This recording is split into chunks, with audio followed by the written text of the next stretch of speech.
c'est pas que c'est touché, mais je veux pas me faire d'ennemis en parlant de ça, mais c'est clair que... Fait que tu vois, ça, c'est le côté un peu plus sombre, des fois, de la boxe, que le monde ne savent pas. Puis là, je suis devenu champion canadien, j'ai battu Didier Ben, j'ai rebattu un autre gars qui venait de la Lettonie. Puis après ça, genre, je prenais de la poudre puis de la boisson toute la soirée. Puis ça, toi, c'est à ce moment-là, parce que j'imagine que t'es dans le fond, là, tu sais, c'est quoi tu cherchais à combler, là? C'était... la perte de ton chum. Il y avait plusieurs vides. Le deuil aussi d'annoncer ma retraite. Fait que là, ça t'a amené jusqu'à penser à... Mais t'as pas fait de tentative là, de suicide. En fait, c'est qu'une journée, j'étais défoncé, mon gars. Puis le soleil était levé. Yes sir, what's up tout le monde, bienvenue au What's Up Podcast, ici votre animateur Jerry Alain, j'espère que ça va bien, j'espère que vous avez passé une excellente semaine tout le monde, et encore une fois j'aimerais dire un gros merci à notre commanditaire de cette semaine qui est procafetière.ca, allez checker leur site internet pour toute commande de 75$ et plus, ils offrent la livraison gratuite juste pour vous autres, fait que allez checker qu'est-ce qu'ils font, c'est une compagnie québécoise, locale, familiale, qui décide d'encourager des podcasts locaux comme moi. Fait que si vous m'aimez, allez les encourager eux autres. Allez liker sa page Facebook ou son compte Instagram. Ils vont être super contents. Puis c'est du super bon monde. Bref. Fait qu'un gros merci à procafetière.ca. Mais cette semaine, qui qu'on reçoit comme invité, et c'est nul autre que l'ancien boxeur Éric Martel Baueli, qui est venu nous parler un peu de sa vie, mais aussi de son livre qui est sorti, Je n'arrêterai jamais de me battre. Éric Martel Baueli, qui a été champion des poids lourds, si je me trompe pas, poids légers, je m'en souviens plus. Des poids lourds, l'ex-boxeur poids lourd Éric Martel Baueli, c'était ça, qui était champion canadien de boxe. Il est venu nous parler un peu de sa carrière en boxe, super intéressant. C'est vraiment intéressant qu'est-ce qu'il nous dit là-dessus, mais il parle pas juste de boxe, fait que c'est un podcast pas mal pour tout le monde parce qu'il nous parle aussi de ses gros problèmes de consommation qu'il a eu par la suite, qui est venu après sa carrière de boxe. Fait que bref, c'est vraiment touché encore une fois. C'est même aussi très inspirant parce qu'Éric s'en est sorti. Éric il va bien, puis ce gars-là, il a l'air d'une vraie perle. Moi, le temps que je l'ai eu sur mon podcast, il m'a l'air de vraiment un maudit bon gars. Puis il a une vie vraiment incroyable, puis ça arrête pas pour lui encore une fois. Fait que bref, un gros merci à Éric Martel Baueli d'être venu sur le podcast. Juste avant que je vous laisse écouter le podcast, tout le monde, je vous recommande, je vous encourage à aller vous abonner à mon Patreon. Si vous aimez ce que je fais, vous voulez que le podcast continue, allez vous abonner au patreon.com/whatsuppodcast. Ça vous permet de voir tout ce qu'il y a d'avance, que ce soit les podcasts, mes vlogs ou mes shows, j'ai mis tout d'avance là. Et pas besoin d'attendre qu'ils sortent en ordre chronologique disponible pour tout le monde. Puis c'est pas cher, c'est 3-4 piastres, c'est pas grand chose pour vous autres. Puis pour moi, ça fait toute la différence. Si vous pouvez pas vous abonner, allez vous abonner à mon compte channel YouTube. Allez vous abonner, cliquez sur la cloche, faire sûr de rien manquer. Laissez un petit thumbs up, laissez un petit commentaire positif. Écrivez boxeur dans les commentaires. Mais juste avant que je vous laisse écouter le podcast, j'aimerais vous rappeler que si vous voulez me voir en spectacle avec mon nouveau show Jerry Alain Maturisé, les billets sont disponibles au jerryalain.com. Mon prochain spectacle va être le 17 février au Foutoir à Terrebonne. Après ça, c'est le 22 février à l'Impérial Belle de Québec. Les billets sont disponibles au jerryalain.com. Ou sinon, tout le monde, je vous souhaite un excellent podcast et on se revoit la semaine prochaine. Ciao!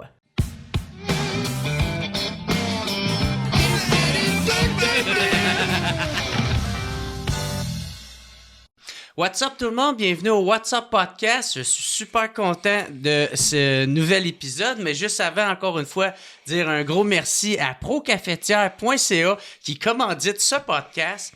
Aujourd'hui, un invité que je suis super content d'avoir, Éric Martel Baueli.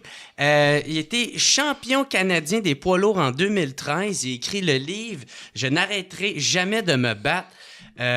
Puis c'est un livre où tu parles de ton parcours de boxeur, mais aussi du plus gros combat que tu as eu à faire, qui est d'affronter tes propres démons. Puis tu te livres dans ce livre-là. Un gros merci, mon gars, d'être sur le podcast. Merci à toi de me recevoir. Thank you, esti, man. Yes. Sacrément, j'avais peur que tu partes avec ma main. Yes. Fait que merci beaucoup d'être là, man. Puis c'est ça, ce livre-là, comment que la décision est venue de l'écrire? C'est un journaliste, Charles Lalande, qui lui a commencé sa carrière de journalisme pas mal quand je commençais à boxer professionnel aussi. Puis on a toujours été quand même amis, je dirais, dans la vie. Puis lui, il a dit, crème, j'ai lu la biographie, je pense que c'était de Patrick Côté. Puis il a dit, il me semble que ça serait une bonne idée qu'on écrive la tienne. Je dis, mais là, je suis pas mort encore, tu sais, je savais, moi, je voyais ça comme une biographie, comme si c'était à la fin quasiment d'une vie qu'on écrivait ça. Mais il dit, non, mais je pense que, tu sais, t'as vécu assez d'affaires avec la boxe, puis je venais de prendre ma retraite. Puis justement, aussi, j'ai eu des problèmes de consommation. Ça faisait 1 an à ce moment-là, à peu près, que je consommais plus. Puis il a dit, crème, ce serait une bonne idée d'écrire ta biographie. Puis en plus, la pandémie est arrivée. Fait que on avait du temps de libre, disons. Fait que on s'appelait, je faisais un compte-rendu de ma vie, chapitre par chapitre. Puis je mentirais pas que ça a été toute qu'une épreuve même d'écrire ce livre-là, parce que c'est d'aller puiser dans ses souvenirs, dans sa mémoire, des choses un peu aussi que les blessures. Fait que ça a été tout ça, mais ça a été une belle aventure. Puis aujourd'hui, ça a pris pratiquement 3 ans à écrire. Puis aujourd'hui, je suis très fier. Puis comme je dis des fois, je le réécrirais probablement différemment aujourd'hui, parce que tu sais, on évolue, puis j'ai progressé. Exactement, ça avec du recul. Mais je suis très fier quand même de ce livre-là. T'as-tu été difficile à convaincre, tu sais, parce que, tu sais, il y a des affaires, j'imagine, parce que tu te livres beaucoup là-dedans, là, tu sais. Puis comme tout à l'heure, on se disait un peu, tu sais, tu veux garder un peu de ton jardin secret. Exactement. Mais, tu sais, c'est sûr qu'avec ma mère, tu sais, je n'ai parlé avec mon entourage aussi avant. Puis, tu sais, il y a des endroits où ce que je disais, tu sais, des passages où ce que je disais à Charles, bon, là, aujourd'hui, je me sens trop fatigué, ou je me sens pas dedans, là, parce que ça me prenait beaucoup d'énergie. Il y a certains chapitres, là, où que je trouvais ça très difficile. Mais ça a été une grosse introspection. Puis, comme je dis, ça a été la meilleure thérapie que j'ai pu faire, je pense, tu sais, de me livrer, puis aussi d'être honnête, surtout envers moi-même. Puis, tu sais, de pas se faire de passe-droit, ou, tu sais, puis il y a des choses qu'on n'a pas mis dans le livre, mais que j'ai quand même parlé avec Charles, puis il est devenu quasiment comme mon thérapeute sans le vouloir. Là. C'est sûr. Puis tu sais, de prendre conscience, parce que des fois, quand on recreuse pas, tu sais, puis on évite un peu des sujets, mais tu sais, on prend pas conscience de par où ce qu'on a passé puis qu'est-ce qu'on a vécu, mais là, ça a été une grosse prise de conscience. Ben ouais, puis c'est ça, puis ça peut revenir, tu sais, aussi, quand si t'essayes d'enfouir ça, ou mettons de le camoufler en travaillant au bout, tout quoi de même. Tu sais, des fois, oui, ça va bien, mais il peut arriver une épreuve où ce que là, tout remonte, puis là, tu te replonges dans... puis tu retombes en enfer. Là, ça a été un gros travail personnel. Puis aujourd'hui, je pense avoir aussi trouvé à travers ça plus des outils pour justement continuer d'avancer puis de pas retourner dans le passé. Parce que des fois, on le dit, tu sais, le passé, c'est ça, c'est le passé, mais c'est de pas refaire les mêmes erreurs. Là. Ben ouais. Puis d'accepter aussi qu'on est humain, puis que c'est ça, puis il faut avancer là-dedans. J'aimerais ça qu'on commence avec le début du début. Dans le fond, comment tu t'es lancé dans la boxe? Je pense que tu as commencé ça à 16 ans. Ouais, j'ai commencé ça à 16 ans. Moi, j'ai joué au hockey toute mon enfance. Puis quand je jouais au hockey, mais on a entendu souvent parler, mais moi, j'étais un des seuls blacks qui jouait, qui était à Beauport, je restais à Québec. Puis un des seuls blacks qui était là, puis tu sais, c'est arrivé très souvent, même à pratiquement tous les matchs. Comme je parlais avec un de mes amis qui était crime, je pense à toutes les games, tu faisais traiter du N-word, là.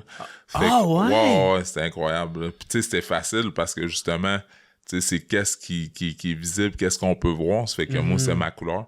Fait que j'ai vécu beaucoup de racisme, puis ça m'a amené justement à me poser des questions, à dire comment ça que le monde, tu sais, manque de respect comme ça, puis tu sais, de la frustration aussi, beaucoup de colère.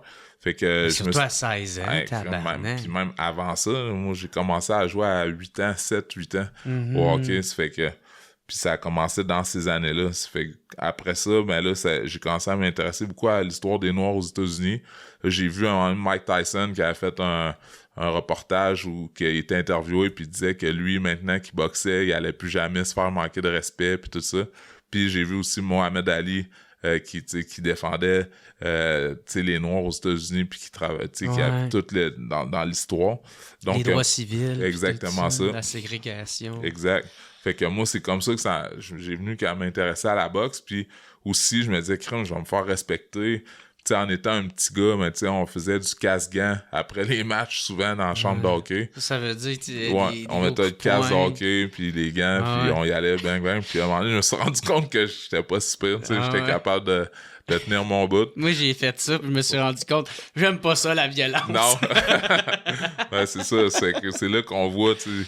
Moi, ça a semé une graine, puis après ça, j'ai commencé à m'intéresser plus à la boxe. J'étais allé, justement, pour m'entraîner au gym, mais là, ma mère, elle voulait rien savoir que je fasse de la boxe. Pourquoi?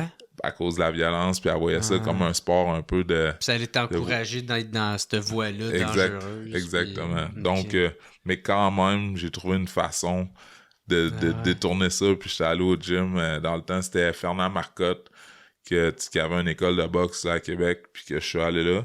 Puis c'est comme ça que ça a commencé tranquillement, puis que la passion a pris place là, pour la boxe, pour ce sport-là. Puis t'as commencé la compétition...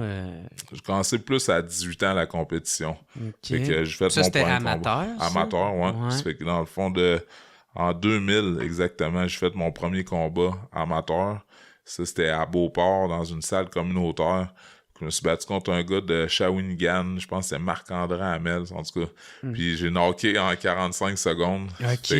Puis là, c'est comme ça que j'ai dit, OK, là, on a peut-être quelque chose à faire. Puis ça c'était de même, tu sais, ça arrivait, t'as enchaîné les victoires rapidement, même du côté amateur? Ouais, du côté amateur surtout, j'enchaînais beaucoup les victoires, puis beaucoup de knockouts. Rapidement? Ouais, rapidement, ouais. Puis j'étais un boxeur qui était... Ça, j'étais plus petit, mais j'étais peut-être 215 livres, mais tu sais, j'étais explosif. T'as déjà été petit, toi? Ouais, plus petit que qu'est-ce que je suis là, en tout cas. Tout le monde ne savait pas. T'es 6 pieds 3, combien de livres? Là, en ce moment, j'étais à 270, ça veut dire 275. Sacrément, mon gars. Ouais. Puis, en tout cas, j'aimerais ça rebaisser éventuellement, là. On peut en parler, mais c'est ça. C'est sûr que dans le temps, quand je boxais à 215, tu sais, j'étais... c'est ça, il n'y a pas un gros de gras là-dedans. Non, c'est ça. Puis j'étais rapide, puis j'étais explosif. Puis j'aimais ça donner un show. En fait, j'ai tout le temps aimé ça. J'étais un peu show-off dans la vie, là. Ça, c'est une autre prise de conscience que j'ai ça veut dire quoi, ça, donner un show? Ça veut dire que... knocker, mais tu sais, même... Tu nargues un peu fendant, puis même aussi, tu sais, comme même quand je joue au hockey... tu sais, je scorais un but, puis je voulais faire une petite danse à la Deion Sanders, là. Je sais pas si tu te souviens de ce joueur de football-là. Dans le temps, aussitôt qu'il faisait un toucher, c'est lui qui a parti la mode un peu, là, faire des danses après les touchés, là. Fait que c'est ça. Parce que moi, je suis quand même, je suis né en 81. Ouais. Fait que je suis rendu à genre 43 cette année, j'ai 42 ans. Puis là, c'est ça, tu disais que toi, t'aimais bien ça, narguer le monde. Ça veut dire que t'aimais ça être le méchant, entre guillemets. Tu sais, c'était le combat de lutte. Le méchant en boxe, c'est plus aussi que, tu sais, dans ces années-là, on dirait que, tu sais, puis encore là, moi, c'est comme si j'avais tout le temps le goût amer un peu de ma carrière de hockey, tu sais, au hockey, quand t'étais noir, tu sais, même à Québec, le racisme, tu sais, un blanc contre un noir, tu sais, c'est comme si je voyais toujours un peu ça plus jeune, plus maintenant nécessairement, mais ça fait que je me sentais un peu comme celui qui avait le rôle un peu plus... outsider, ouais, un peu plus outsider, là, tu sais, que justement qu'il fallait que je fasse ma place, puis qu'il fallait que je travaille plus fort pour me faire voir. Fait que c'est pour ça que tu voulais donner un show, puis aussi. Tu voulais pas juste offrir une belle performance. Exactement ça. OK. Puis là, comment que ça s'est envenu? C'est quoi, il y a du monde qui se sont mis à s'intéresser à toi? Ben, en fait, c'est que je gagnais mes combats. Ça fait que quand j'ai gagné les gants dorés, pendant pratiquement de 2003 à aller jusqu'à 2008, j'ai été champion du Québec. En 2006, je suis devenu champion canadien. Donc, j'ai gagné avant, c'était à St. Catharines, en Ontario. Okay. Donc, je suis devenu champion du Canada amateur. Puis là, ça m'a fait boxer international beaucoup. Tu sais, je me suis battu aux Jeux de la francophonie en Afrique, Jeux du Commonwealth. Je m'étais classé aux Jeux du Commonwealth. J'étais allé en Angleterre. J'étais allé... au Venezuela, je suis allé un peu partout dans le monde. Puis ça, c'est tout ça amateur? Amateur, tout ça amateur. Quand tu boxes amateur puis que t'es champion du pays, mais ça te fait voyager énormément. Ah, ça, c'est cool, ça c'est fou. Pour un petit gars de Québec. Exactement. Ça te fait voyager, voir du pays.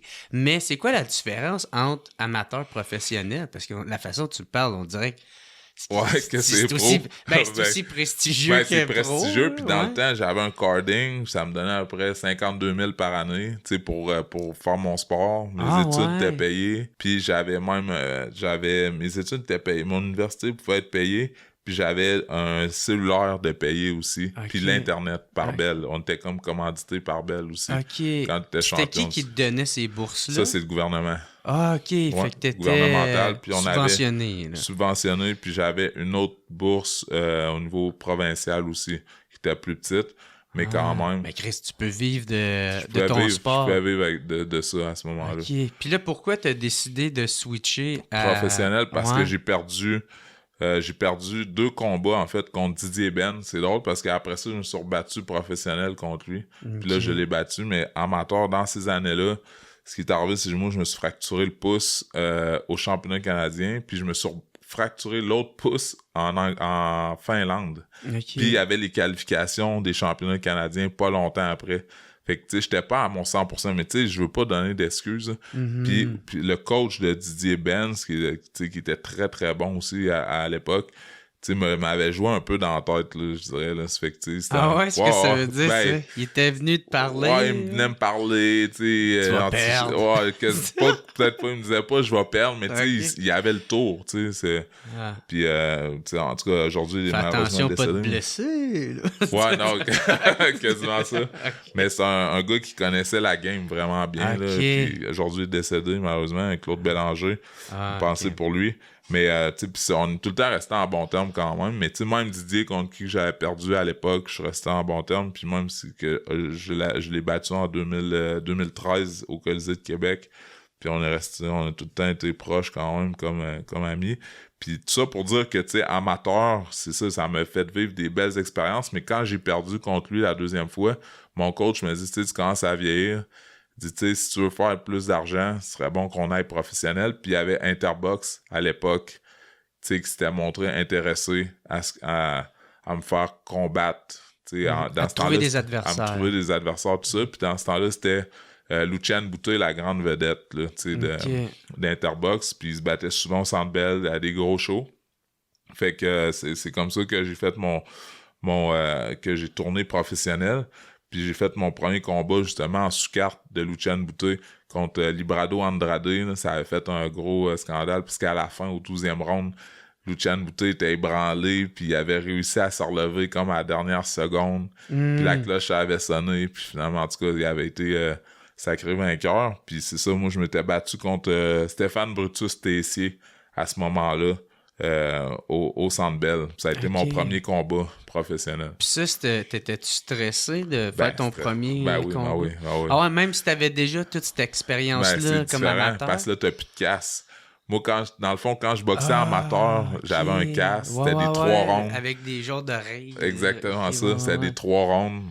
Comme quand tu fais du sparring, dans le fond. Là, ouais, un peu. Mais puis les gants, c'était des 10 onces sparring, mais tu sais, c'était fait différemment, puis le but de la boxe amateur, en tout cas, c'est ce qu'ils disent, c'est plus de marquer des points à l'époque. Mais, même si j'envoyais les gars au tapis, ils disaient que c'était plus marquer des points. Aujourd'hui, la boxe amateur a quand même changé, puis on voit que c'est beaucoup, tu sais, de faire mal, puis de knocker, puis quand même, l'adversaire, c'est rendu plus ça. Ils ont pris plus un virage comme la boxe professionnelle, même la boxe amateur, c'est sûr que les gars décident de passer pro peut-être plus vite maintenant. Rapidement, ouais. Mais à l'époque, c'était plus de marquer des points. Puis c'est ça, mais quand moi j'ai tourné pro, mais là, il n'y a plus de casse. Là, c'était vraiment... Là, c'est vrai que c'était faire un show. Des gants beaucoup, tu sais, plus têtes. Tu sais, puis qui font mal. Des bandages en dessous, c'est ton coach qui te tape les mains. Puis, tu sais, le but aussi, c'est de faire des knockouts pour attirer l'œil des fans. Puis toi, t'es poids lourd, là, tu sais, fait que déjà là, c'est spectaculaire. Exactement, aussi. Puis, c'est ça, tu disais que t'étais vraiment stressé. Ben, vraiment stressé.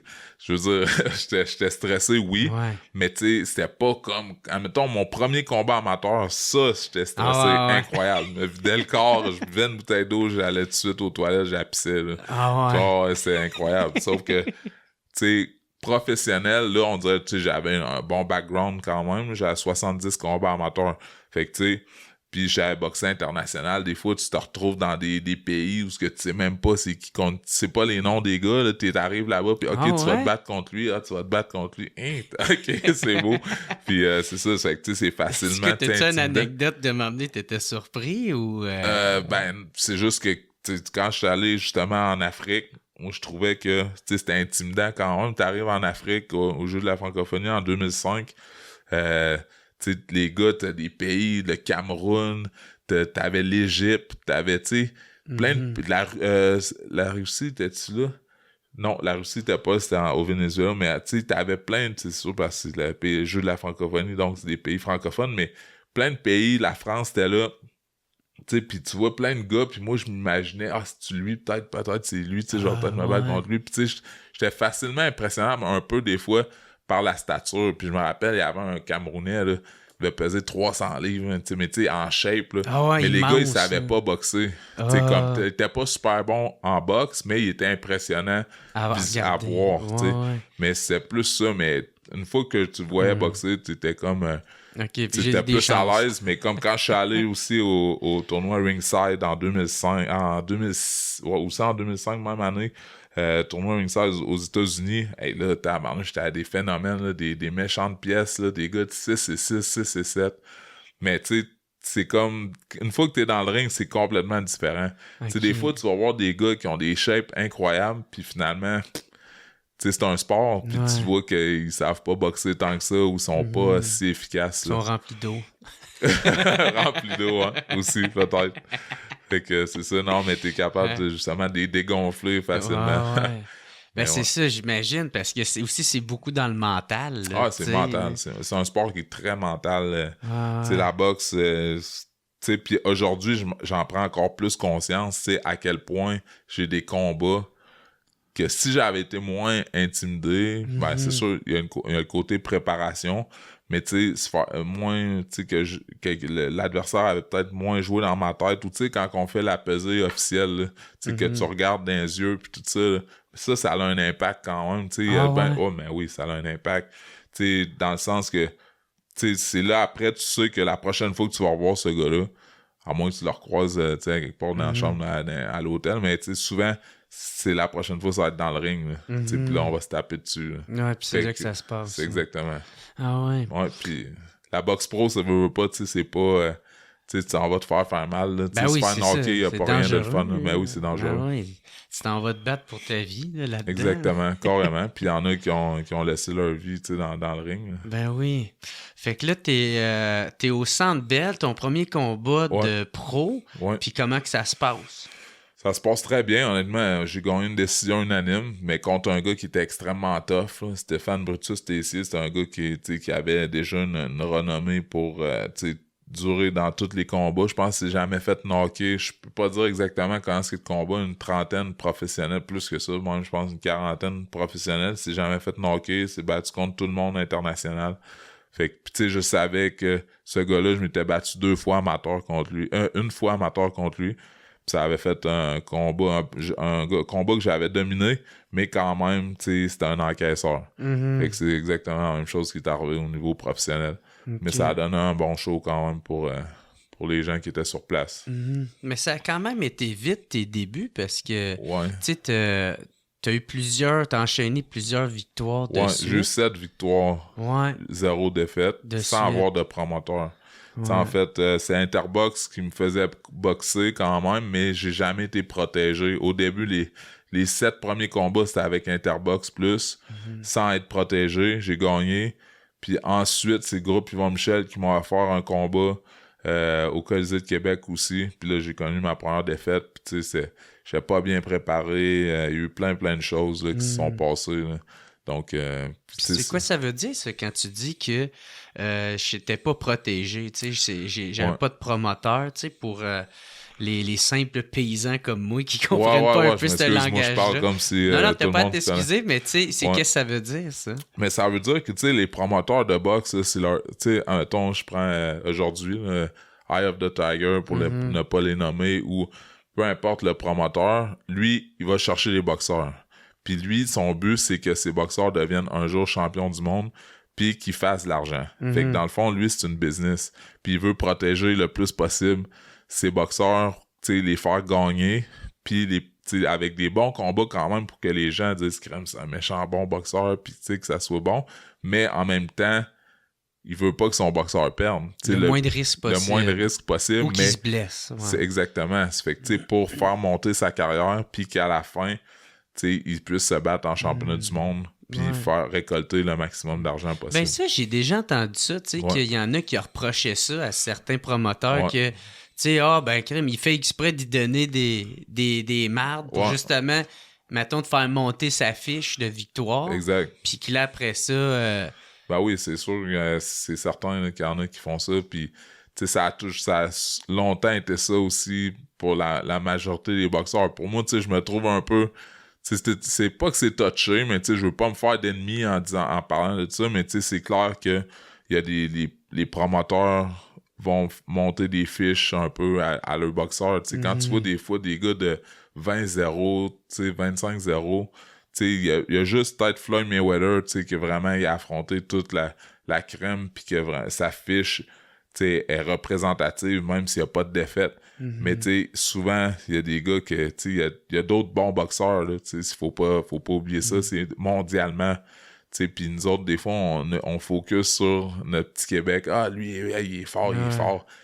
Mais va-t'en dans d'autres pays, tu vas voir qu'il y en a plein d'autres qui sont bons. Puis s'il affrontait les autres aussi bons que ça, que lui, mais ça ferait des méchants combats. Mais souvent, c'est une question d'argent, puis justement de protéger le boxeur pour pas qu'il y ait de défaites ou qu'il baisse dans les classements, parce que ça peut être long avant de remonter dans le classement.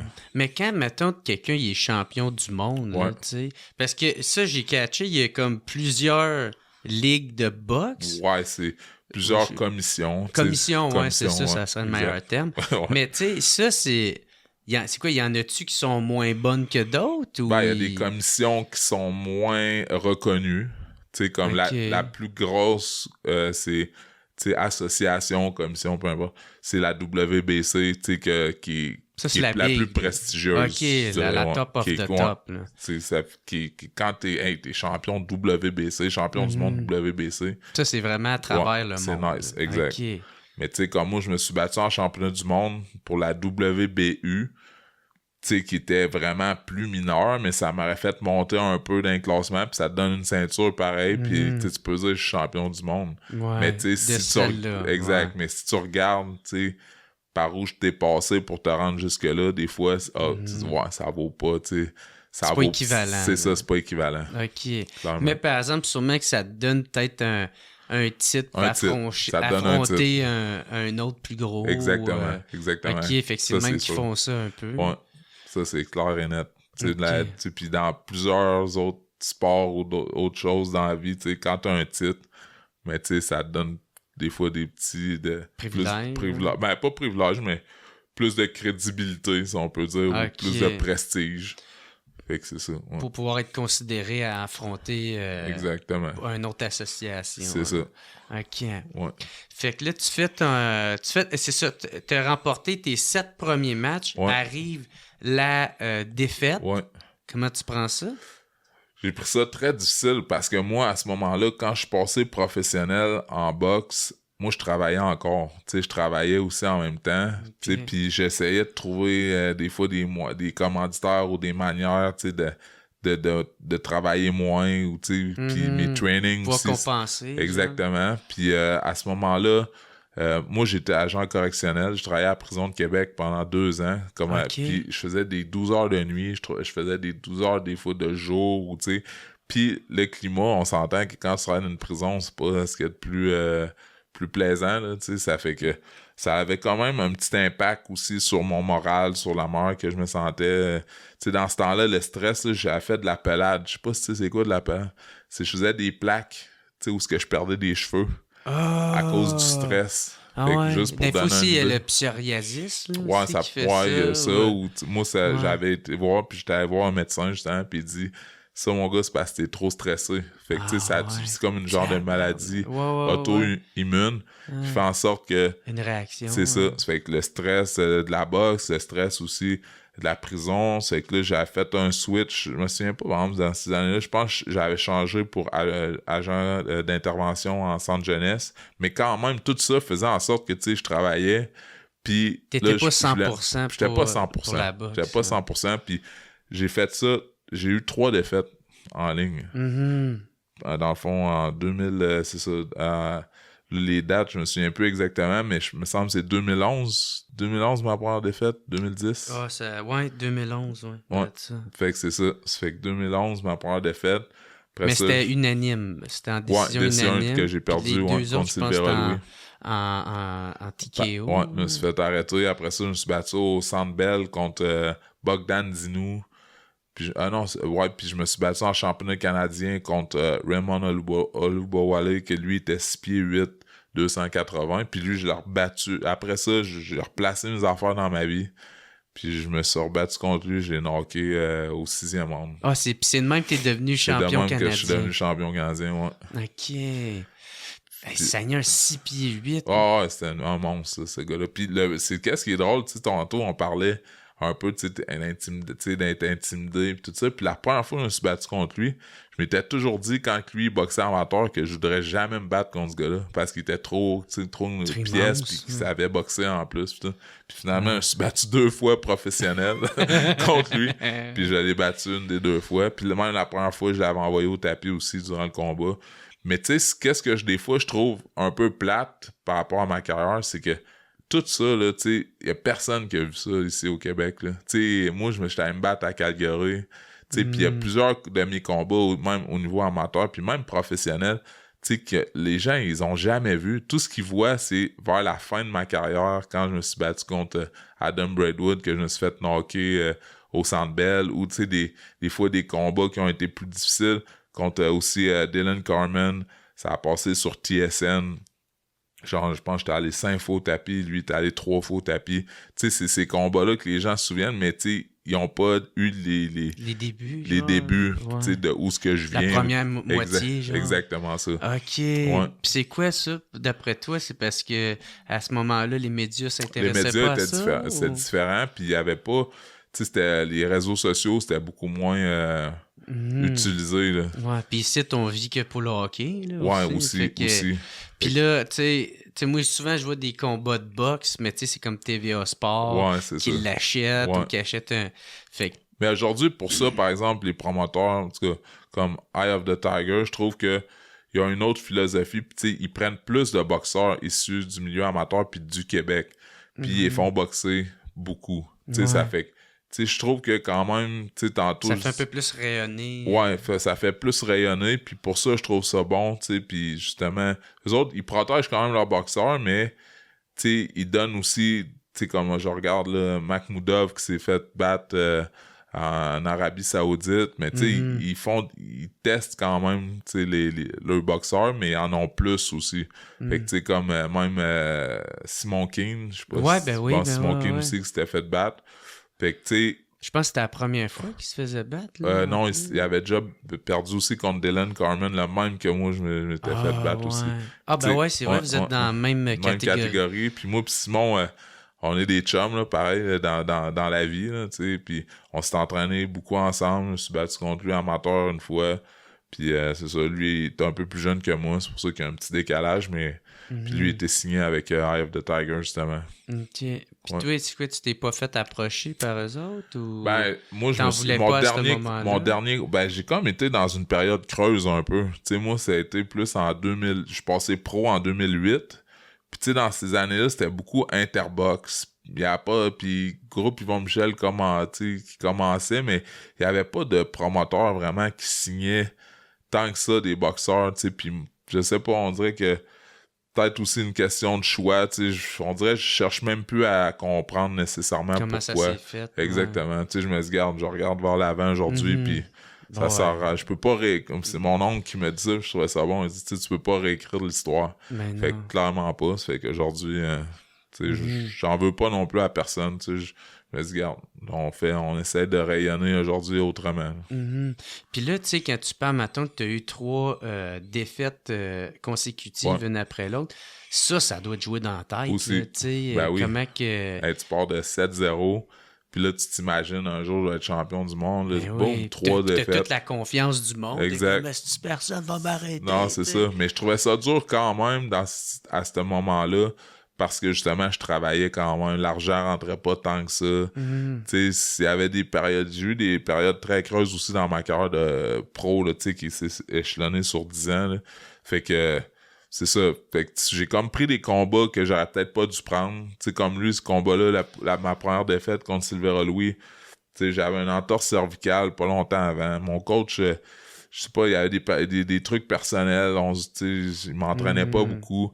Fait que, tu sais... Fait que tu t'avais pas la meilleure encadrement. Pas en tout. Okay. À ce moment-là, vraiment pas. Fait que, tu sais...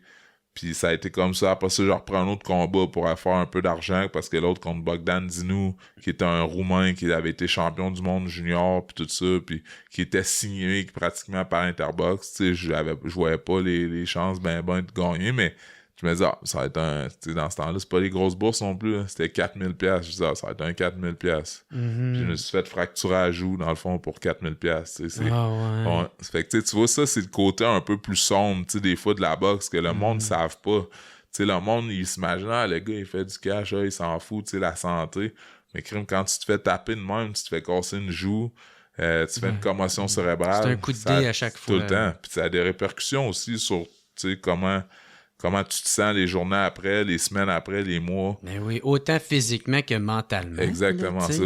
C'est direct, là. Ben oui, c'est un coup sur ton ego, sur ta fierté. Puis... parce que comme une façon, un peu, c'est comme se faire humilier. Là. Mm-hmm. Tu te fais humilier. Comme quand j'ai perdu, ma plus grosse humiliation, vraiment, ça a été contre Adam Braidwood au Centre Bell. Mais même avant ça, en 2015, quand je me suis battu contre Dylan Carmen, à TSN, sur TSN à Toronto. Tu sais, ça aussi, je pensais pas perdre ce combat-là, jamais, là. Puis finalement, ça a fait une guerre, deuxième, si tu veux aller voir ça à un moment donné sur les highlights sur YouTube, tu vas voir, c'est incroyable, là. Moi, j'aurais écouté ça, puis je dis, ça n'a pas de bon sens. Puis à la fin, ça a fini, je me suis fait knocker, perte de conscience.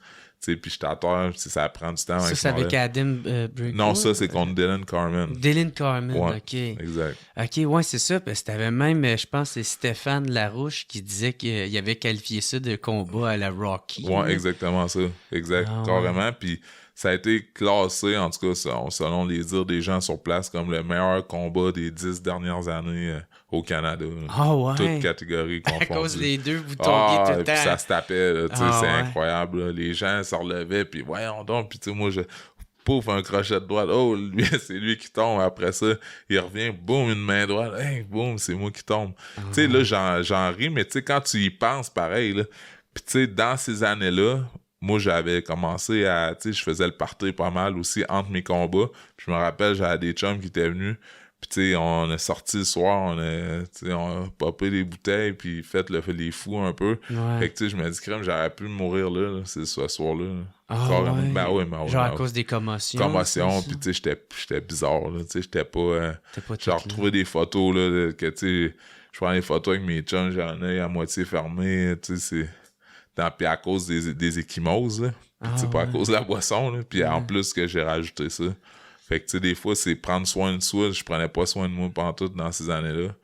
Puis après ça, j'ai refait un autre combat. Avant ça, j'avais fait un combat aussi contre Lucas Brown en Angleterre. Ça aussi, lui, était 19-0, 18 knockouts. Je me suis fait knocker là aussi. Fait que, tu sais, quand je refais l'inventaire de tout ça, je me dis, tabarnouche, tu sais, ça en fait là, des coups à tête, là. Puis, tu sais, je suis chanceux de pouvoir être capable de te parler ici aujourd'hui, puis tu sais, d'avoir un discours qui est quand même pas si peu compréhensif. C'est ça.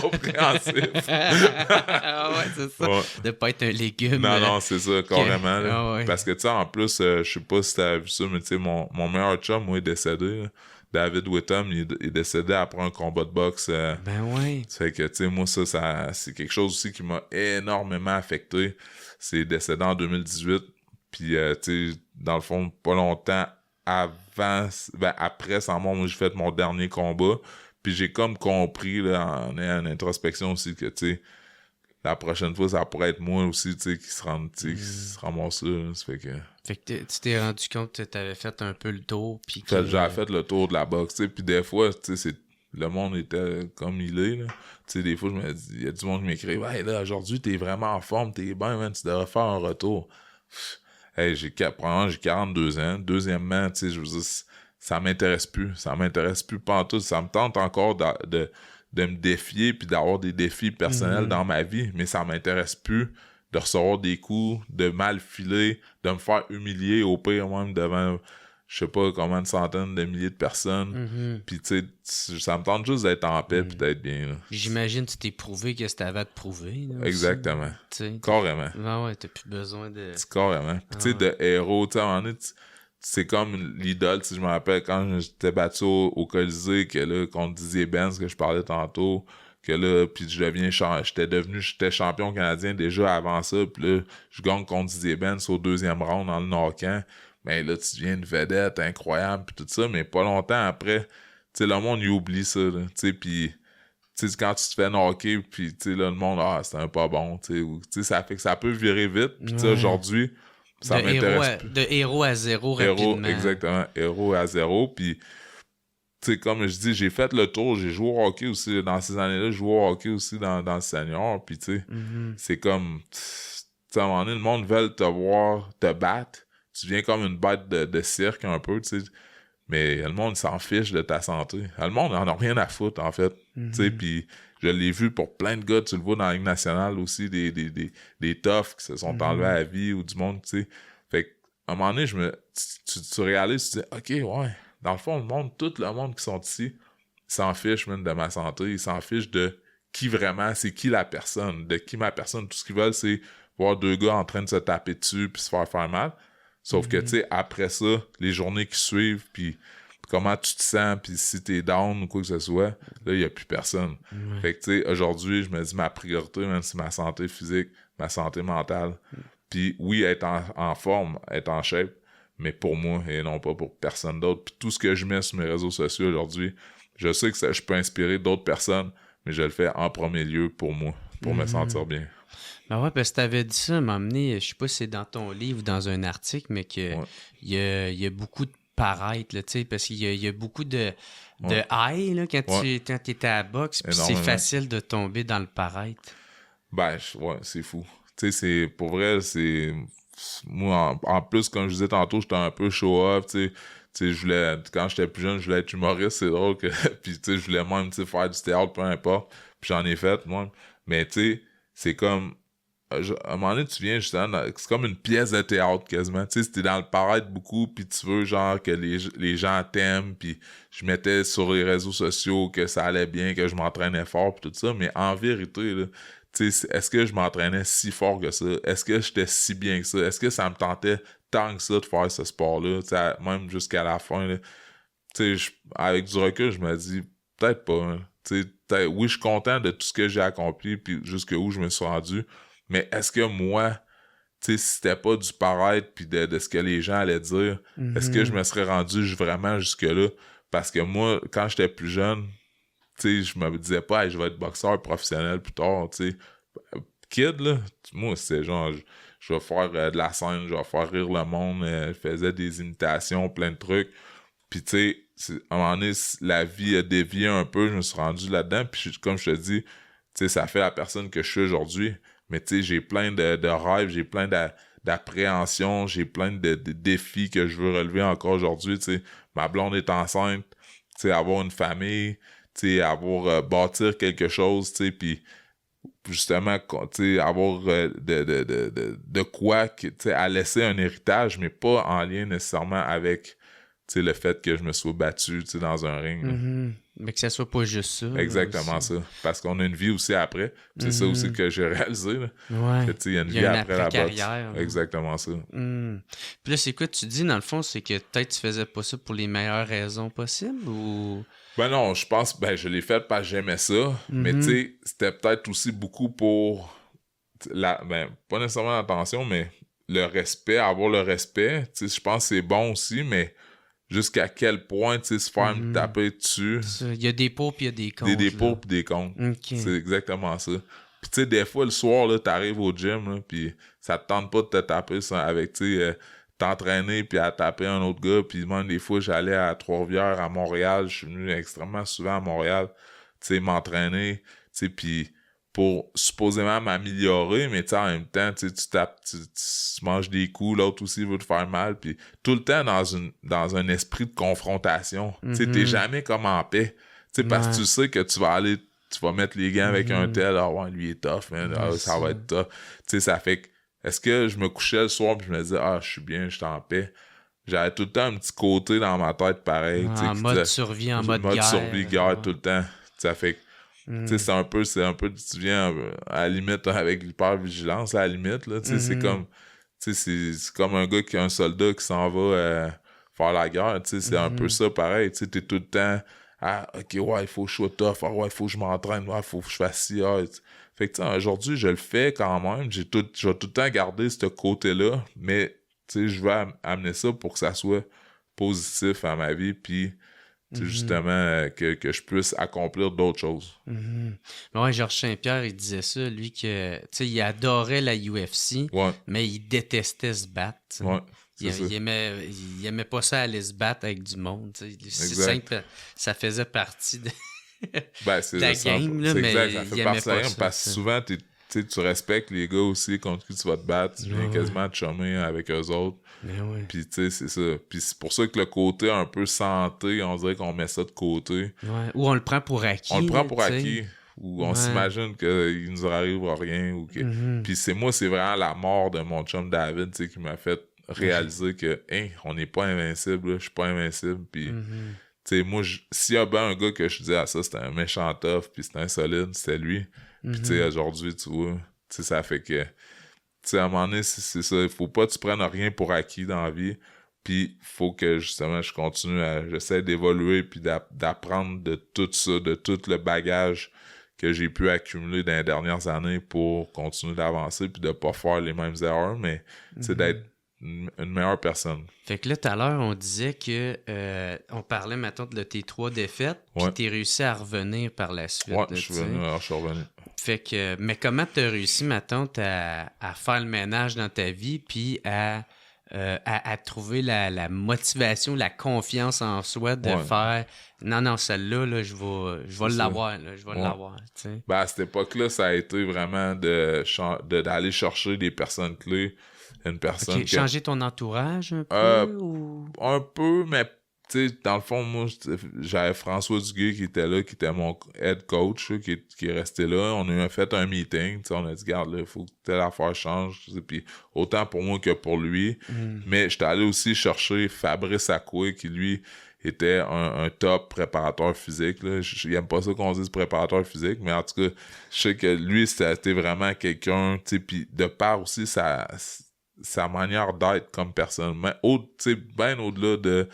T'sais, il connaît ça, pas ça. T'sais, pour l'entraînement, c'était pas ça. C'était plus aussi que lui, son éthique de travail, sa discipline, sa manière de penser, exactement. Okay. Ça m'a beaucoup aidé, beaucoup apporté. Puis, c'est une personne que j'ai toujours appréciée. Encore aujourd'hui, je l'appelle à l'occasion. Puis, j'ai énormément de respect pour lui. Puis, lui, justement, il m'a amené ailleurs, dans mon entraînement puis dans ma façon de me préparer. Puis là, je suis devenu champion canadien. J'ai battu Didier Ben. J'ai rebattu un autre gars qui venait de la Lettonie. J'ai knocké, je pense, au début du 2e round. Fait que, tu sais, mais après ça, tu vois, là, je suis champion canadien, bat Didier Ben au Cousin, hein.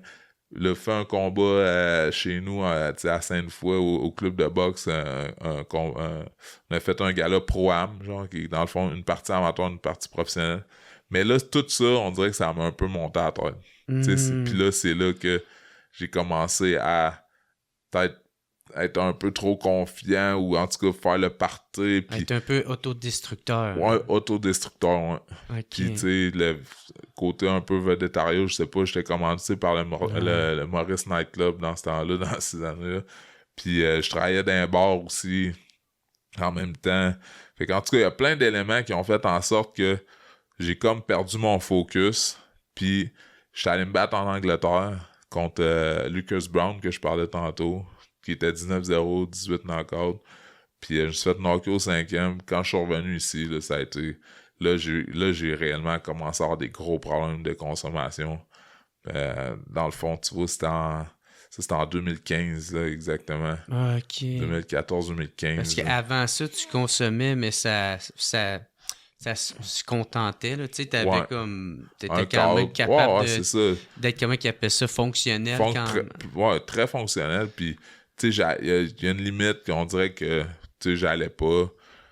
Tu sais, même si j'avais déjà fait le partant en masse quand même, mais tu sais, je sais pas, on dirait que j'étais plus focus, puis aussi, j'étais peut-être plus jeune, je sais pas, j'avais mangé moins de quoi à la tête, puis j'avais un meilleur discernement, puis tu vois, après ça, là, ça a commencé à partir tout bord de côté, puis là, je me suis battu justement contre Dylan Carmen en 2015 à Toronto, fait knocker encore, où là, c'était incroyable. Parce que j'ai eu d'autres opportunités pareilles. C'est ça qui est incroyable. C'est que, tu sais, la boxe, là, tu peux tirer l'élastique longtemps, là. Fait que là, je me suis battu à l'Olympia à Montréal. J'ai gagné ce combat-là, mais tu sais, j'étais allé au tapis aussi pareil.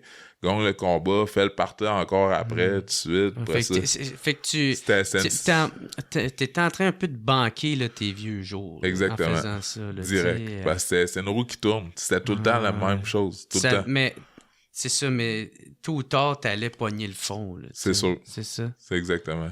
Okay. Puis, tu sais, avec les bourses, ben là, tu sais, j'essayais de combler un peu, mais tu sais, je savais pas, tu sais, je plaçais pas mon argent, je faisais le cave. Tu sais, c'est comme si, tu sais, j'aurais pu être plus intelligent dans ma façon d'être puis d'agir, là, à cette époque-là, mais on dirait que fallait que je vive ça pour peut-être. Fallait que tu fasses ces erreurs-là pour exactement en tirer des leçons. Ouais, direct. Fait que tu gagnes champion canadien poids lourd en 2013. Ouais.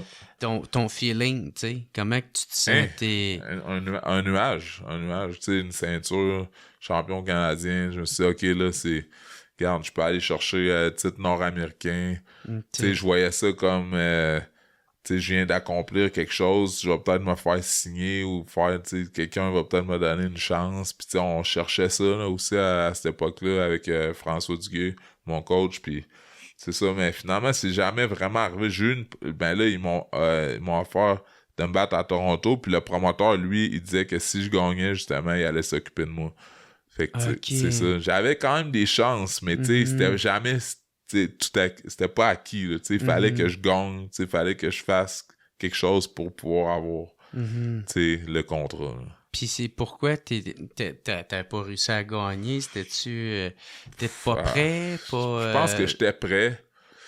Contre Dylan Carmen, j'étais prêt, mais je pense aussi, des fois, il y a des choses qu'on peut pas s'expliquer. Ouais, ça a pas été ta soirée. Exactement. Puis, le combat, là, tu pourrais le regarder, puis tu dirais, crème, j'avais l'air prêt, puis j'étais là, mais... Il a tout donné. Ouais. Lui aussi, c'est ça. C'est des poids lourds, ça cogne. Ouais. Fait que là, c'est ça t'a amené un autre combat, une autre opportunité. Puis tu dis que ça a pas fonctionné encore? Ou, ben, c'est juste que, tu sais, à partir de, je te dirais, là, après le combat, après Didier Ben, j'ai fait un autre combat que j'ai gagné knockout au deuxième round. Puis après ça, ma carrière a jamais relevé, vraiment. OK. Tu sais, puis je te dirais que je pense qu'il fallait que ça arrive, ça, tu sais. Ça se passe en même. Ouais, exact. Parce que je pense que même si j'avais réussi à monter plus haut, mais j'aurais juste retombé de plus haut encore. Fait que, tu sais, puis après chaque, tu sais, je perdais, j'avais une victoire. Après ça, j'étais allé me rebattre, je repars. Puis, tu sais, j'avais pas regagné, là. J'ai eu un match nul, c'est vrai, parce que je voulais me battre absolument au Centre Bell, au Centre Vidéotron, puis... Groupe Yvon Michel m'avait pas mis sur la carte, fait que j'ai utilisé, là, à ce moment-là, c'est en 2016, je pense, là, j'ai utilisé mes réseaux sociaux pour dire, regarde, je veux me battre au Centre Vidéotron, tu sais, reposter cette affaire, tu sais, mon post, tout ça, puis là, j'avais mettre la pression, j'avais 2000 partages, puis tout ça, fait que le groupe Yvon Michel disait, je pense que t'as bien fait ça, c'est qu'on va te mettre sur la carte, puis là, j'ai un match nul. Okay. Fait que, tu sais, c'est ordinaire, tu sais, dans le sens... Moi, je pensais que j'avais gagné. Probablement que l'autre te dirait la même chose. Sauf que, tu sais, c'est ça. Fait que, tu sais, ça a jamais relevé comme vraiment ma carrière, tu sais, là, c'était un machin, puis après ça, ils m'ont offert Adam Braidwood, qui était un gars, tu sais, qui venait de l'Ouest canadien, qui avait fait 3 ou 4 ans de prison pour violence conjugale. Oh shit, ok. Un gars qui avait joué dans CFL. Puis tu sais, ça, j'ai jamais compris, mon gars, le pourquoi qu'ils ont fait venir ce gars-là pour me battre, tu sais, sur la carte.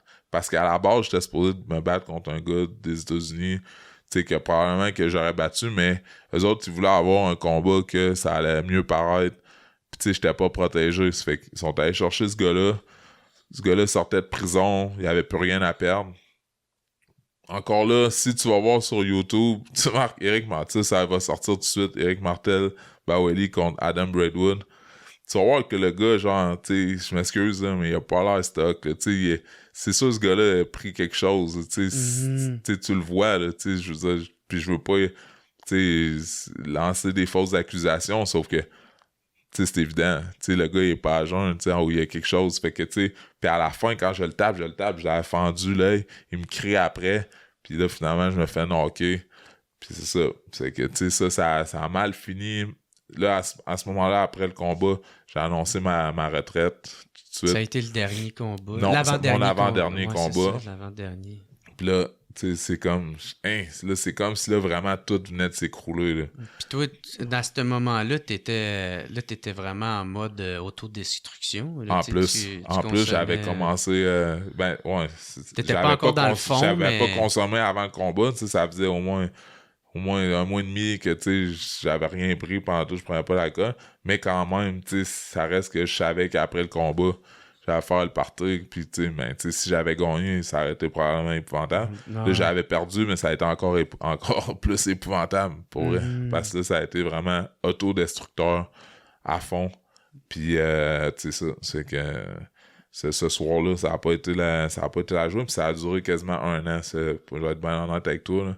Où est-ce que je me suis auto-détruit là, pendant 1 an de temps. C'est un party qui a duré 1 an. 1 an, ouais. Assez pour me mettre dans la merde là, à bien des niveaux financièrement puis tout ça. Ah ouais. Ouais. Mais tu sais, avant qu'on aille là, tu sais, j'aimerais ça savoir. Ben c'est ça, c'est quoi ton opinion justement pour le monde qui font des stéroïdes, j'imagine? Ouais. C'est-tu bien watché à la boxe? Je pense que quelqu'un qui veut prendre quelque chose est capable de prendre quelque chose puis de le cacher. Moi, personnellement, je n'ai jamais rien pris. Ça, puis je jure, ça, c'est confirmé, puis jamais repris quoi que ce soit pour me battre.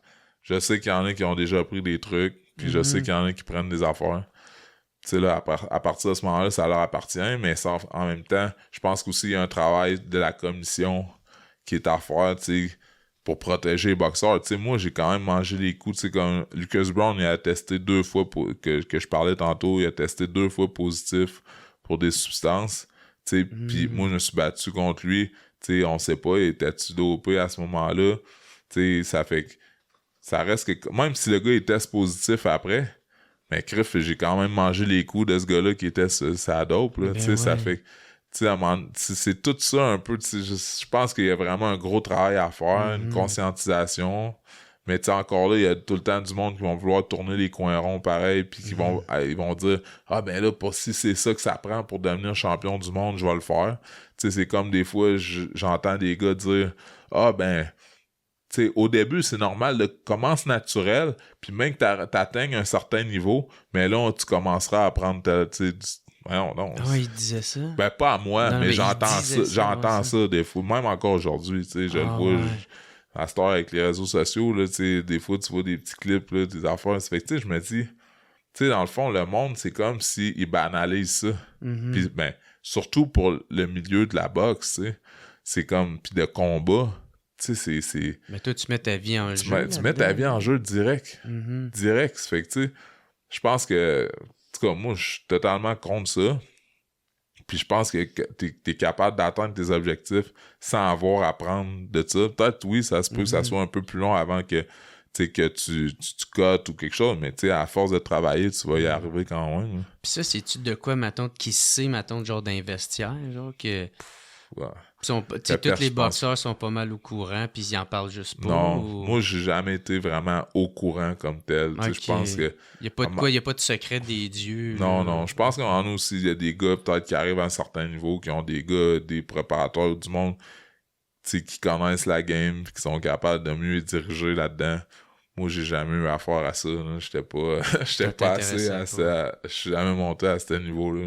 OK. Ouais. Puis même, il y en a pareil qui vont prendre de quoi peut-être, mais ça a de la cochonnerie, mais tu sais, je sais pas.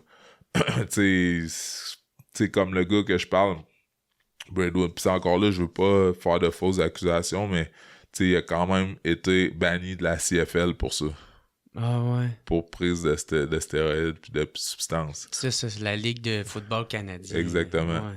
Puis si tu regardes dans quel état il était quand il s'est battu contre moi, ben tu sais, je veux dire, 1 plus 1, ça égale 2. C'est ça, ouais. Exact. Fait que là, ça te donne un goût amer, j'imagine. Un goût très amer, très amer. Fait que là, ça t'aide pas avec ta consommation. Pas en tout. Puis là, c'est ça, tu sais, si on rentre là-dedans, c'est... Maintenant, on dit consommation, c'est quoi, là? C'est quoi? C'est alcool? Alcool ou moi, l'alcool, j'étais pas alcoolique, en fait. Mais moi, j'étais plus cocaïnomane. Moi, c'est vraiment la cocaïne qui était un gros enjeu puis un gros problème, qui est devenu un gros problème, en fait. Ah, puis ça coûte cher, ça. Énormément. Ouais.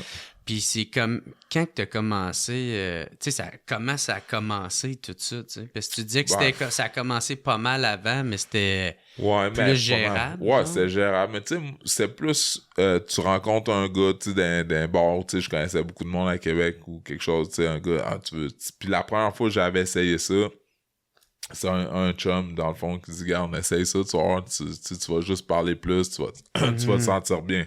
Fait que, tu sais, moi, j'ai dit, OK, tu sais, puis un peu naïvement, mais c'était bien cool, mais tu sais, c'était pas plus que ça. Après ça, je recroise d'autres gars, les autres, ils en faisaient, puis j'étais, à la limite, je pourrais dire que j'étais influençable, tu sais, mais je m'étais jamais dit, je ferais jamais de ça. Fait que, tu sais, on dirait que j'avais quand même laissé une porte ouverte un peu de dire, je pourrais l'essayer. Mais moi, je m'imaginais que j'allais tout le temps garder le contrôle, tu sais. Ouais. C'est comme, moi, j'ai du fun à soir, mais la prochaine fois, j'ai plus besoin de ça, j'en ferai pas, là. Mais, tu sais, puis on entend ça, tu sais, au secondaire, là, tu sais, puis il y a du monde qui vient te parler, puis tout ça, mais on dirait qu'à un moment donné, quand t'es confronté à ça, quand même, puis que t'as du monde que t'apprécies, que tu trouves cool, qui en font, tu dis, OK, je vais en faire. Ben ouais, moi, man, j'avais tellement aimé le film de Tony Montana. Tu sais, moi, je disais ça parce qu'à l'époque, j'avais ma blonde, tu sais. Puis elle voulait pas que je fasse de drogue, fait que je disais, moi et puis toi, quand on va se laisser, m'a faire plein de poudre. Ah ouais, genre sur m'a faire comme Tony Montana avec sa montagne de poudre, là, tu sais. Ah, c'est ça. Puis c'est exactement ça que j'ai fait quand on s'est laissé. Ouais.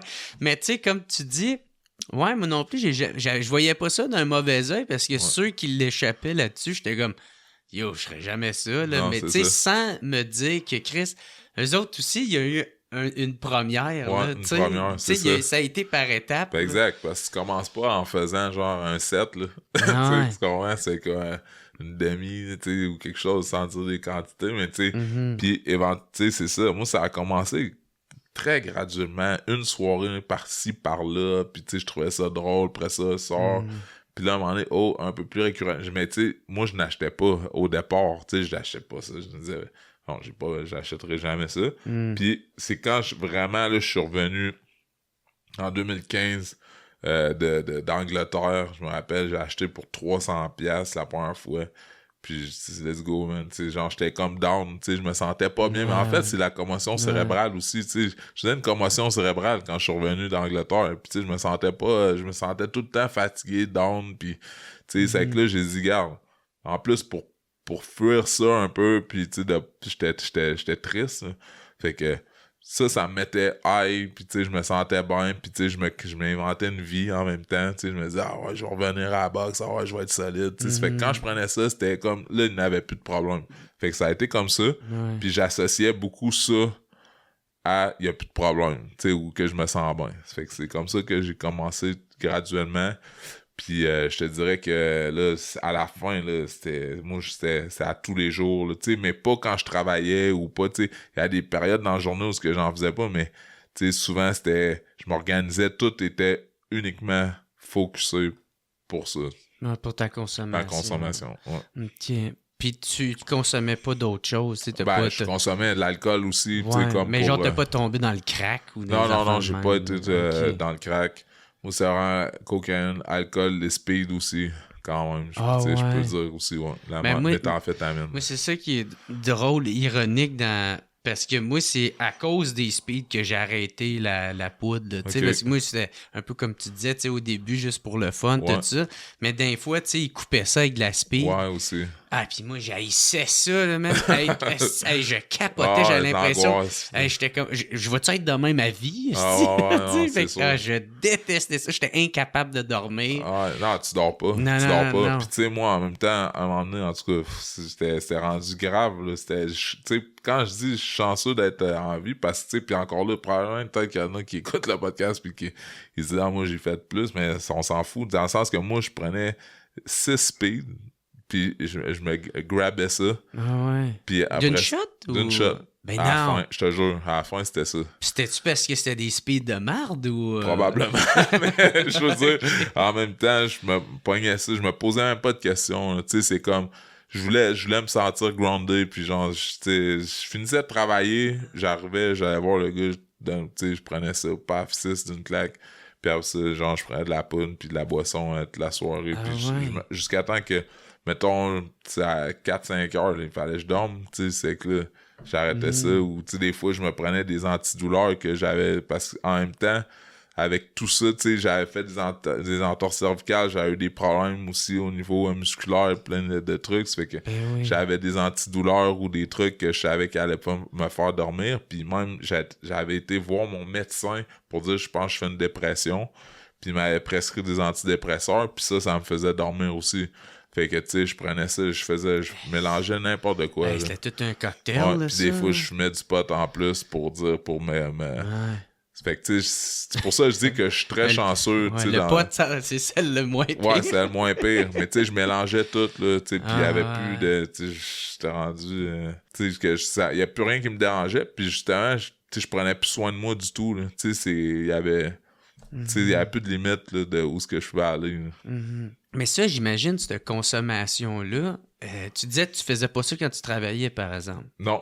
C'est ça. Tu travaillais-tu encore à... Moi, je travaillais au centre jeunesse. Ah ouais? Mais tu sais, c'est comme le soir, tu sais, c'est comme qu'est-ce que tu fais chez vous, tu sais.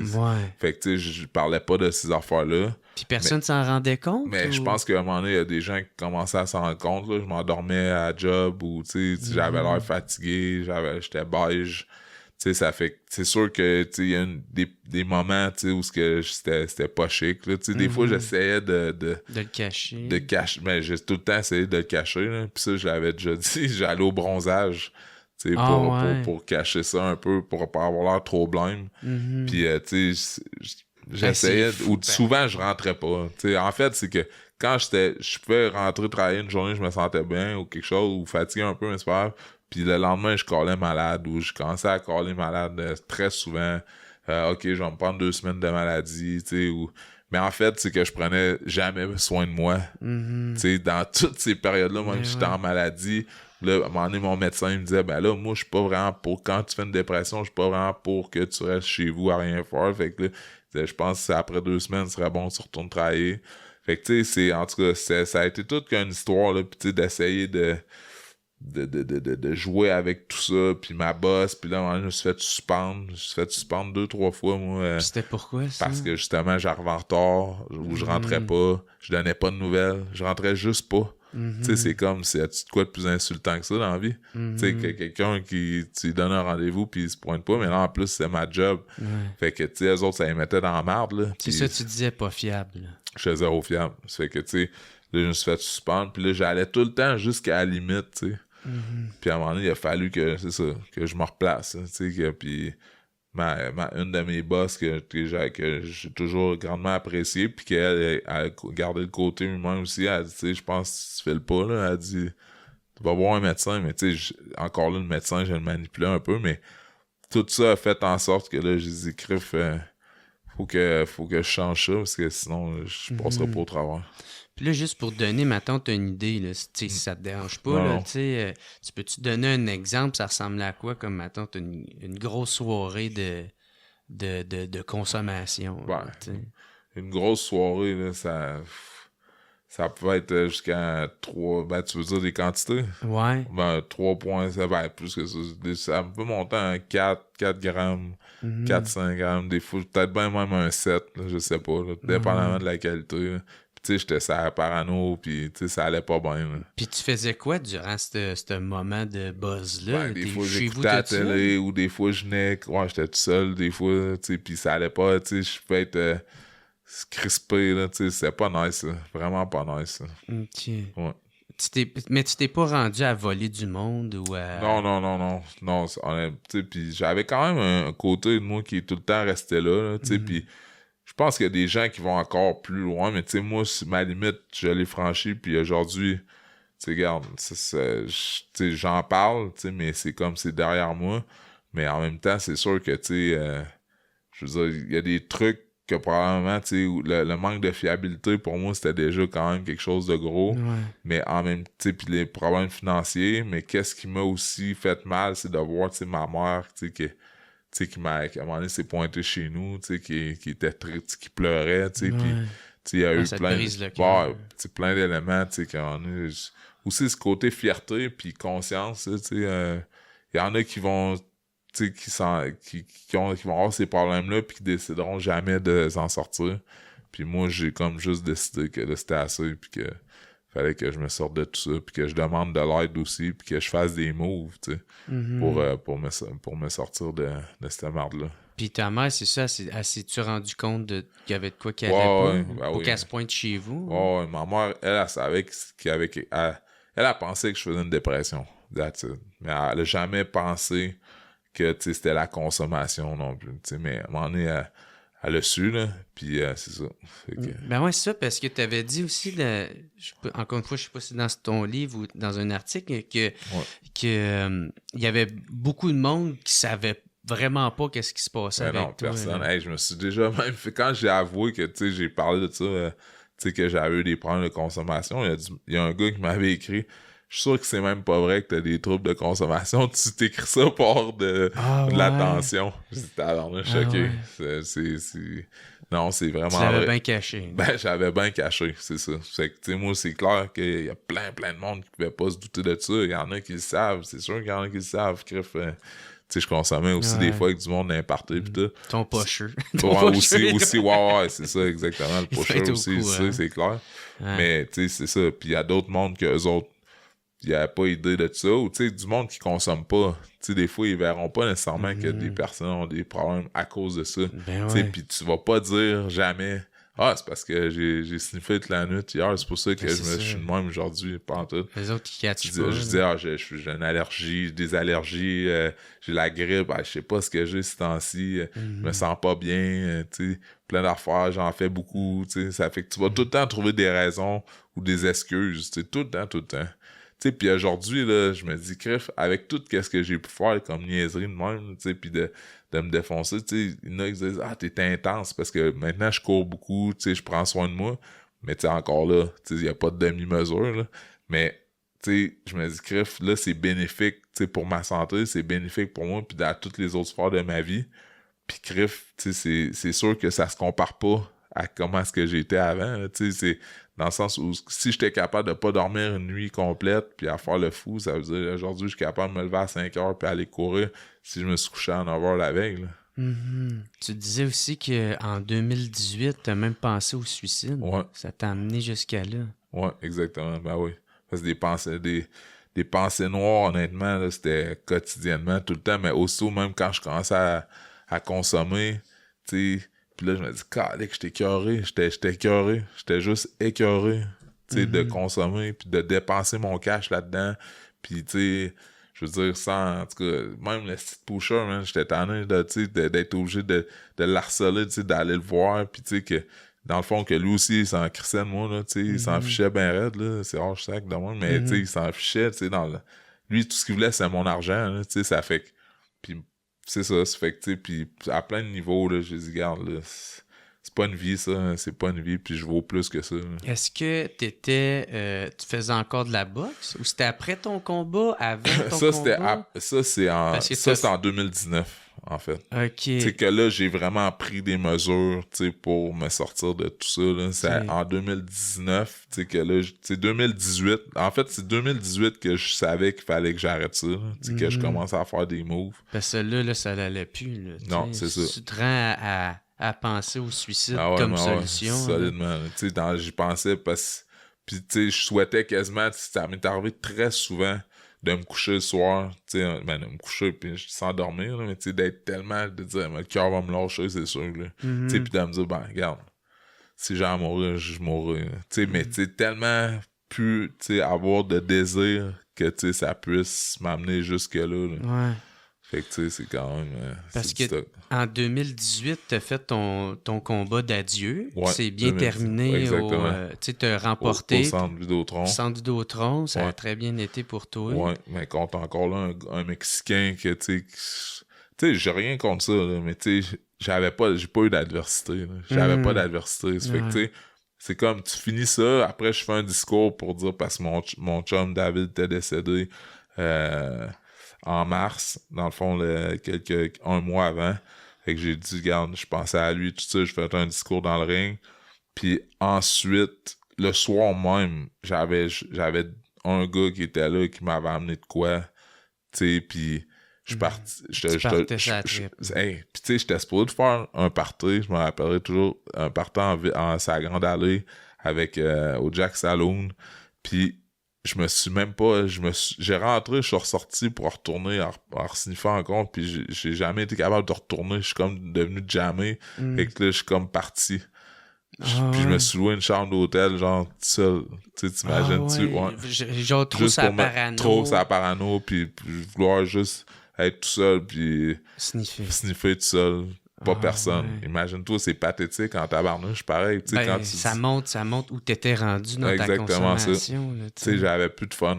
Je n'avais plus de fun parce qu'on avait acheté des bouteilles et tout, puis je m'en fichais complètement. Moi, je voulais même pas voir le monde. Je me suis juste en allé. Puis ça, toi, c'est à ce moment-là, parce que j'imagine que t'es dans le fond, là, tu sais, c'est quoi tu cherchais à combler, là? C'était... la perte de ton chum.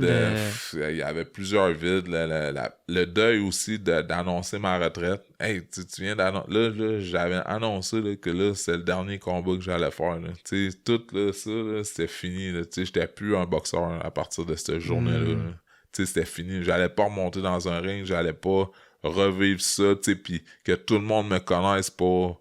Ah, Éric Martel-Baouli, le boxeur. Tu sais, mais là, que c'était comme... Dans ma tête, c'était fini. C'est ça, t'avais plus t'as eu de la misère à retrouver ta reconnaissance à l'extérieur de l'arène. Exactement ça. C'est comme si moi, je devenais un no-name. Puis alors que, tu sais, aujourd'hui, je réalise bien que... C'est un autre étape. C'est d'autres choses. Tu sais, je réalise bien que ça avait pas rapport puis ça avait pas de sens. Mais c'est pas de même que tu le voyais. Exactement. Puis, tu sais, aujourd'hui... Tu sais, je regarde ça, puis je me dis, tu sais, c'est comme... Tu sais, est-ce que... Tu sais, mais je suis content ben, pas content, mais je veux dire, il fallait que je vive ça quand même pour, tu sais, être qui je suis aujourd'hui. Fait que là, ça t'a amené jusqu'à penser à... Mais t'as pas fait de tentative, là, de suicide. Ben, en fait, c'est qu'une journée, j'étais défoncé, mon gars, puis le soleil était levé. Puis là, je me disais, crème... j'étais pas capable de dormir, j'étais sur la parano, j'étais pas, tu sais, comme, en tout cas, j'étais plus capable d'être là, tu sais, d'être mettons, dans mon salon, puis de pas savoir quoi faire. Fait que là, j'ai pris mon char, puis je me suis rendu, tu sais, je me disais, regarde, au pire, je ferais comme semblant de faire un accident de char. Puis je me suis rendu comme ça jusqu'à Trois-Rivières. Puis rendu à Trois-Rivières, j'avais plus d'essence. Puis j'ai mis du gaz, puis un gars qui m'a reconnu. Puis il me dit, hey, c'est Eric, tu viens-tu t'entraîner avec Simon? T'sais, c'est que non, puis ça m'a comme ramené sur la planète Terre. Là. Puis j'ai dit, ok, ça n'a pas de sens, man, ce que je fais là. Tabarnak, mon gars. Fait que toi, t'avais déjà ton plan de fait. Ouais. Fait que, tu sais, puis une journée, justement, j'étais supposé de travailler, je pense, en tout cas, cette journée-là. J'avais pas collé encore. Une autre affaire, tu sais, c'est... Dans ma tête, je voyais ça comme juste des problèmes. J'ai des problèmes. L'argent, le huissier était venu 2 fois moi, chez nous des semaines avant pour me dire, regarde, là, en ce moment, tu te fais poursuivre par la banque, tout ça. Puis, tu sais, je faisais des moves de cave. Tu sais, j'étais pas fiable. même avec mes chums pis tout le monde, ça avait pas de sens. J'étais supposé déménager un de mes chums le 20, je pense que c'était le 1er juillet. Pis y a personne qui m'a rappelé, man, pour me dire quand ça t'es pas là. Tu sais, ça fait que juste ça. Assumé, fait, tout le monde, Eric est pas là, on s'en fout, c'est normal qu'il soit pas là. Ouais. Fait que plein de petites affaires dans moi que j'ai dit, ok, ça a pas de bon sens, tu sais. Mais tu sais, à ce moment-là, je réalisais pas ça, mais j'étais juste down. Je me disais, j'étais un trou de cul. Tu sais, je me dis, c'est un peu ça que je me disais. Là. Fait que t'étais tout le temps en train de parler négativement de toi-même. Tu te voyais tout le temps. Ben oui, c'est clair. Parce que, tu sais, c'est comme mon estime était au plus bas. Tu sais, puis oui, ma carrière de boxe, ça avait pas été comme je pensais que ça allait être. Tu sais, je me disais, ok, pourquoi, tu sais, le monde, dans le fond, même au niveau de la boxe, si je pousse ça encore plus loin, tu sais, dans le fond, les promoteurs s'en fichaient de moi, tu sais. C'est comme, ils voulaient pas ils m'ont pas signé. Fait que, tu sais, j'ai tout mis ça au pire. Je mettais tout au pire. J'avais pas de blonde à ce moment-là. Tu sais, je me voyais comme un tout croche. Puis tu sais, je me tenais pas tout le temps non plus avec du monde recommandable. Fait que tu sais, puis je commençais à penser à faire des mauvais coups puis des bad moves pour faire plus d'argent. Pour essayer de te sortir de ça. Pour me sortir de ça. Fait que tout ça, le melting pot de toutes ces affaires-là faisait en sorte que tu sais, je m'aimais plus, je m'aimais juste plus. Là. Puis comment t'as décidé de t'en sortir? Ça a été quoi ça, le day one, on va dire? Là?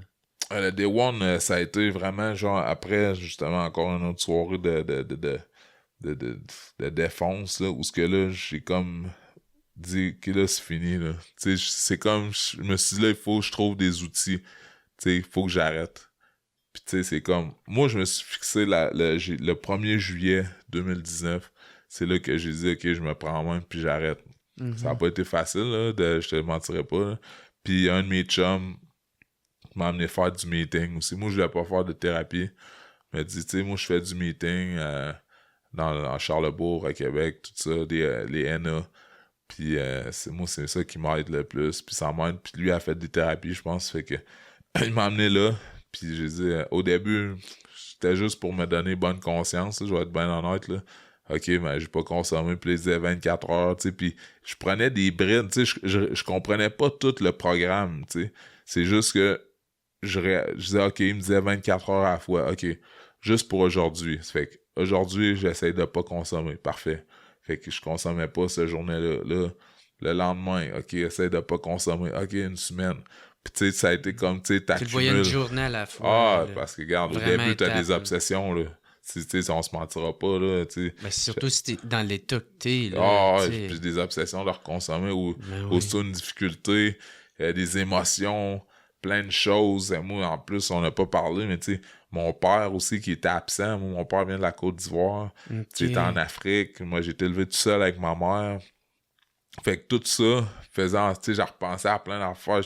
Fait qu'en tout cas, tu sais, puis je fuyais beaucoup de trucs que dans le fond, que j'ai comme réalisé après coup, que tout ça, puis aussi en écrivant le livre, tu sais, ça m'a fait prendre conscience, là, beaucoup, là, tu sais, puis que j'avais plein de blessures, plein de trucs que j'avais jamais réglés, puis qui faisaient en sorte que c'était pour ça que, dans le fond, tu sais, je fuyais mes émotions, puis que je me sentais peut-être pas, je me sentais pas bien, tu sais, puis là-bas, en tout cas, la boxe, c'est une affaire, mais tu sais, il y avait beaucoup d'autres choses aussi en arrière de ça.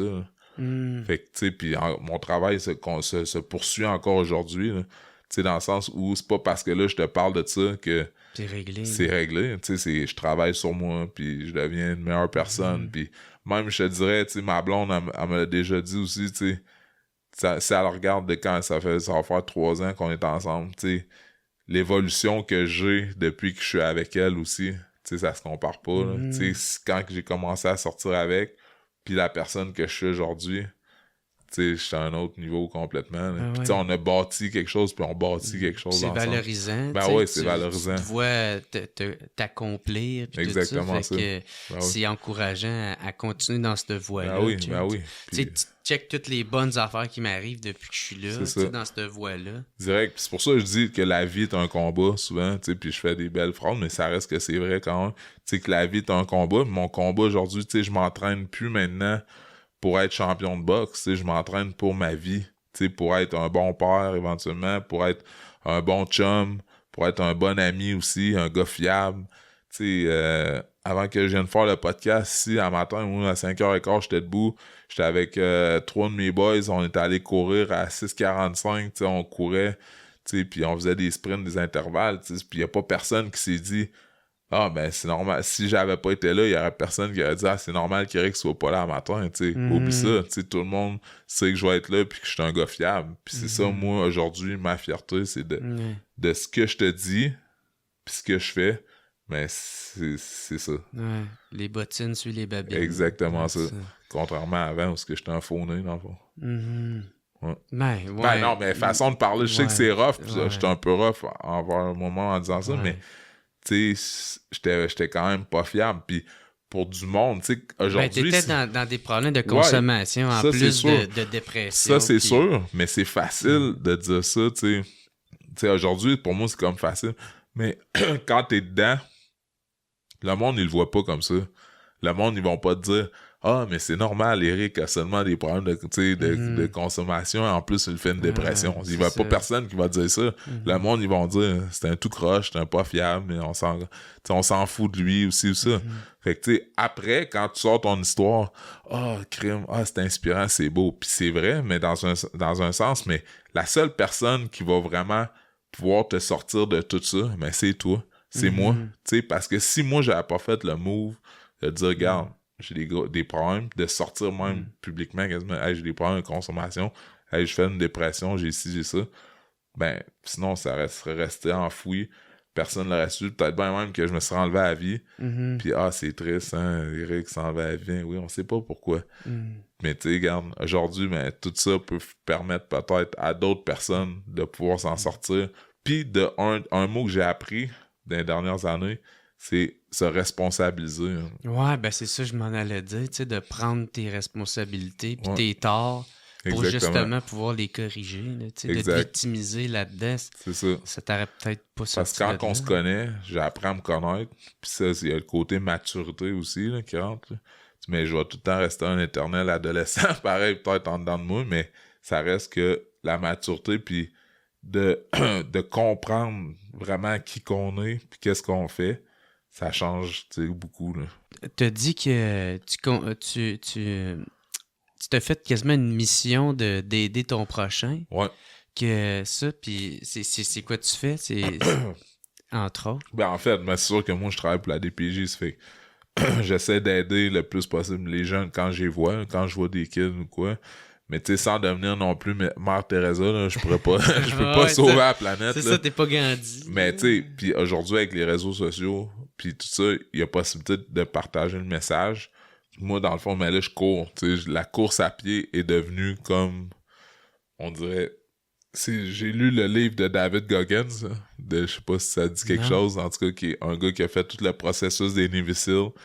Qui lui aussi qui a eu une enfance très très difficile. Tu sais, je dis lui aussi, moi j'ai pas une enfance difficile, mais quand même j'ai eu mon lot de problématiques puis de trucs à surmonter. Puis lui justement, il s'est servi de tout ça pour rendre ça positif. Il a fait plein d'ultramarathons. Puis dans son livre, il explique tout, puis il est rendu comme il a une force mentale incroyable. Puis c'est devenu, je dirais, ma plus grande inspiration en ce moment. Puis, sans vouloir dire que je vais être comme lui, c'est pas ça, mais c'est que la course à pied, j'essaie de justement relever des défis, des nouveaux défis. Je veux faire justement continuer. Moi, je fais à chaque année maintenant le tour de l'île d'Orléans, où est-ce que je ramasse de l'argent pour différents organismes. Là, comme l'an passé, ça a été pour 24 heures Chronosport, qui est un organisme qui vient en aide aux jeunes défavorisés issus des nouveaux arrivants. Issus d'immigration. Fait que j'ai ramassé au-dessus de 5000 $ pour eux autres avec la course. Après ça, j'avais mon ami Mario Hudon qui est aujourd'hui décédé de la SLA, que dans le fond, que j'ai ramassé aussi de l'argent pour cette cause-là. La première année, par contre, ça a été uniquement pour moi, pour ma deuxième année de sobriété. Donc, à chaque année, autour de juin-juillet, là, j'essaie de courir justement pour ma sobriété de 1, puis de 2 pour ramasser de l'argent pour un organisme là, que je vais changer. Comme cette année, je vais voir, là, il y a un organisme qui m'a approché pour venir en aide aux jeunes pour avoir des fournitures de scolaires, tout ça. Ah, cool. Ouais. Ben ouais, ça fait que, tu sais, que dans le coin de Limoilou-Bardy, fait qu'à Québec, là, qui est un coin peut-être des fois un petit peu plus défavorisé, fait que ça va être ça. Moi, c'est comme ça que je pense pouvoir aider, puis de passer justement mon message, tu sais, dans différents podcasts ou de, tu sais, justement, de pouvoir inspirer, de dire, regarde, c'est pas parce que tu as eu des problèmes ou que tu as fait une dépression ou quoi que ce soit, des problèmes de santé mentale que tu peux pas t'en sortir. Puis je me cristallise aussi beaucoup là-dedans. Tu sais, moi, ça me permet de rester groundé dans ça. Tu sais, de pas vouloir retourner, tu sais, consommer ou retourner faire le cave. Tu sais, puis ça me fait progresser puis avancer. Puis comme je disais tantôt, dans toutes les sphères de ma vie, tu sais, ça c'est juste un plus. Ben c'est vrai que c'est inspirant. Ouais, merci. C'est vraiment cool. Ben, il y avait de quoi que je voulais te parler avant qu'on termine. Ouais. J'ai trouvé ça, je sais pas pourquoi j'ai trouvé ça drôle, mais ça aussi c'est cool. T'as sauvé la vie d'un gars, toi. ben oui. T'as sauvé la vie d'un gars, t'es en train de s'étouffer. Exact, ben oui. Un soir, en plus, il fallait que j'aille au gym. En tout cas, on avait comme un meeting. Puis j'arrête au team, mais dans ce temps-là, je buvais du café, j'ai arrêté le café, mais en tout cas, je voulais arrêter absolument prendre un café avant le meeting, puis j'arrête au Tim Hortons, puis en rentrant, moi je suis dans le fil, je parle avec un de mes chums au téléphone, puis là, à un moment donné, j'entends un bruit, mon gars, là, une affaire, là, genre, mais pire que ça, là.